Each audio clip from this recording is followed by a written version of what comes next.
Hong Kong wants to become an international crypto hub even as jurisdictions like the US cast a wary eye on the sector.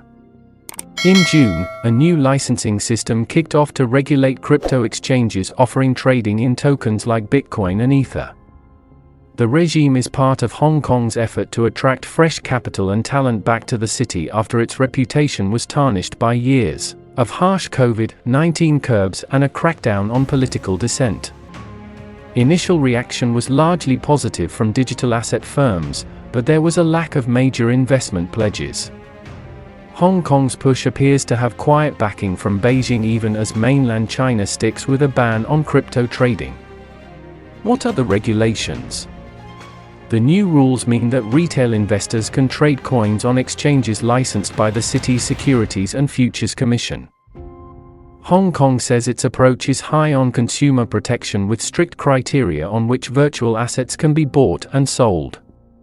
Some of the factors that platforms must consider when deciding on tokens to offer include how long a coin has been in circulation, its market capitalization and average daily trading volume.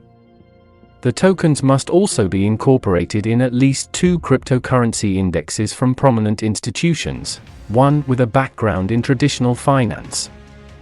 In addition, the SFC mandates that crypto firms must put other safeguards in place before accepting customers, like assessing if users have essential knowledge of digital assets before investing. Why is Hong Kong embracing crypto?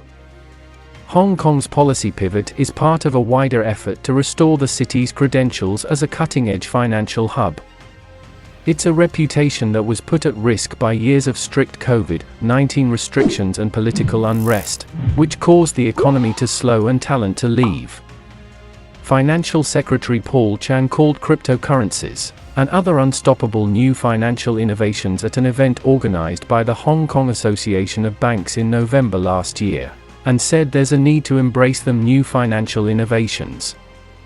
The government has allowed exchange-traded funds to invest in CME Group Bitcoin, Ether futures and sold its inaugural digital green bonds, which use digital ledgers to make the settlement and coupon payment process faster.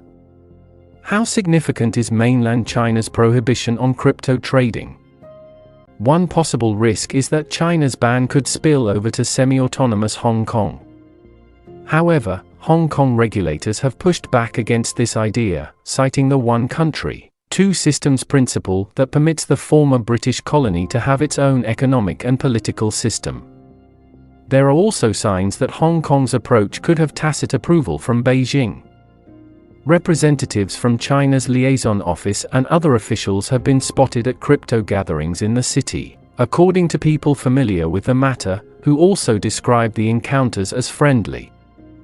The low-key support may signal China is keen to use Hong Kong as a testing ground for digital assets. However, Beijing has not indicated any softening of its tight rein on the sector locally amid concern about consumer protection, the potential use of crypto to evade capital controls and the environmental impact of power-hungry Bitcoin mining. History of China's crypto market. In 2017, China imposed a ban on initial coin offerings, ICOs, considering them illegal fundraising activities.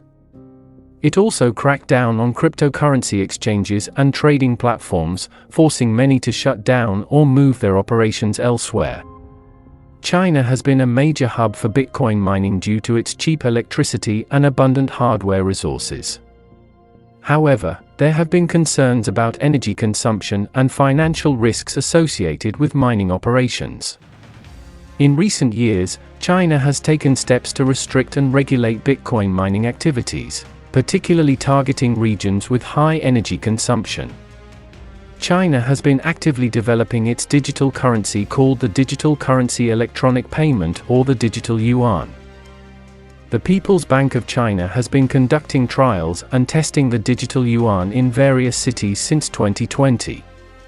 The introduction of the digital yuan aims to enhance the efficiency of the existing payment system and provide the government with more control over the financial system. China has strict capital controls and the government closely monitors and regulates financial transactions to maintain control over the movement of capital. Cryptocurrencies have been seen as a means to bypass these controls, leading to increased scrutiny and regulation. Chinese regulators, including the PBOC and other government bodies, have issued warnings to the public about the risks associated with cryptocurrencies. These warnings emphasize the speculative nature of cryptocurrencies, potential fraud, money laundering, and other illegal activities. American Crypto Framework.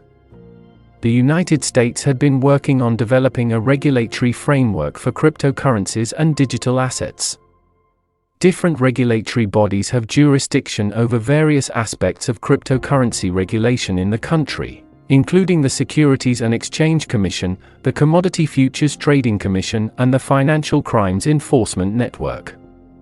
The SEC has been particularly focused on the classification of cryptocurrencies as securities, and has pursued enforcement actions against certain initial coin offerings that were deemed to be in violation of securities laws. They have also been scrutinizing cryptocurrency exchanges and trading platforms to ensure compliance with existing regulations. The CFTC has primarily focused on regulating cryptocurrency derivatives, such as Bitcoin futures and options, considering them as commodities. They have allowed the launch of regulated Bitcoin futures contracts on designated exchanges. FinCEN, on the other hand, has focused on anti-money laundering and Know Your Customer (KYC) regulations in the cryptocurrency space. They require cryptocurrency exchanges and businesses to adhere to AML and KYC requirements to prevent illicit activities, such as money laundering and terrorist financing.